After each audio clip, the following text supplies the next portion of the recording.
selfless, loyal, charismatic, and an extremely high work ethic. These are some of the qualities that you would come across in a typical shonen MC. So imagine my surprise when I found these characteristics in the antagonist of a sports anime. Toru Oikawa is not just your glorified challenge that must be overcome, but it is instead the greatest rival in the anime and manga medium.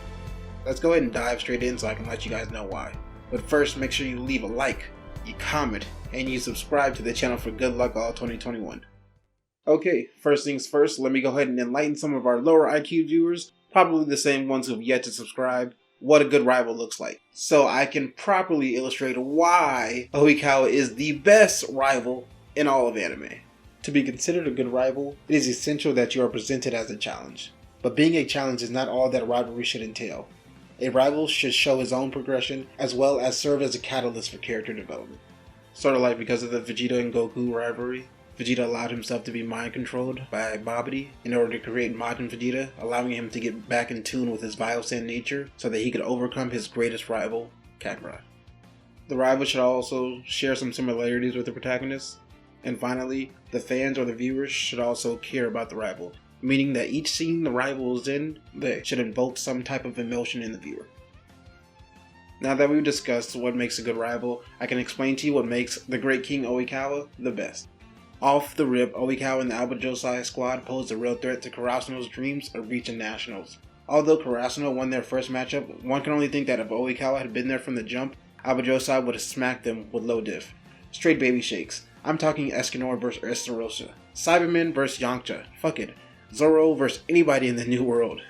I'm Straw Hat Zay, One Piece references are mandatory. All I'm saying is Oikawa was a problem.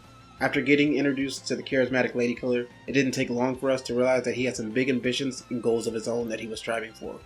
Oikawa's goal is more than just reaching nationals and making a name for himself. If that was his only goal, he would have aligned himself with Ushijima on Shiratorizawa. Instead, he decides to remain at Abajosai with his friends, proving his loyalty.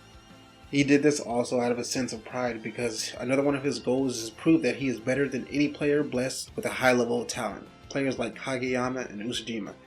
Knowing his dreams and seeing his sense of pride as well as his loyalty to his teammates shown on screen makes us as fans care about Oikawa that much more. Some fans even to the point of wishing Oikawa had won the final match with Karasuno and then went on to slay his biggest beast, Shiratorizawa. But plot would not be on his side. He takes another shot at the old tale of talent versus hard work. Oikawa's hard work and dedication to beating his rivals reminds me of a bushy-browed ninja from the Leaf Village. Unfortunately, neither Oikawa or Rock Lee were able to accomplish their goals, but both of them were able to gather a fan base within a fan base that wanted to see them succeed and achieve all of their dreams. And I think that right there is a testament to how great they both were. It was fun seeing the dynamic of Kageyama and Oikawa on the screen together, solely because they contrast each other so well that not only their differences shine through, but their similarities as well. For example, in their second game against each other, both players decided to go for setter dumps to humiliate the other team. You could tell both players took a lot of pride in being able to pull this off. These two are both super hardworking individuals, although I do think Oikawa works a little bit harder due to his late night film sessions. I think their game intellect is matched due to Kageyama's ability to learn on the fly. Another notable difference I would say is Kageyama is more of an introvert compared to the loud and boisterous extrovert that is Oikawa. Finally, I would say their approach to the game is completely different, with Oikawa focusing more on team play and Kageyama focusing on individual play. That is, until he loses his first game to Abajosai. And there's where you see the spark that has been lit by Oikawa, that shows Kageyama that he has been lacking in ways as a setter. This loss drives Kageyama to learn how his teammates play, so that he too can bring 100% out of his teammates like the Great King. And because of him learning to trust his teammates, he is able to conquer his rival in their final matchup, leaving Oikawa with broken dreams. Like I stated, Oikawa hits all the points to be considered a great rival, and is downright just an amazing character in general.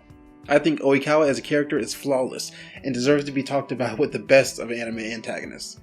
From his intelligence to his skills as a leader, it is rare that you find such a character who is also self-aware of his own shortcomings.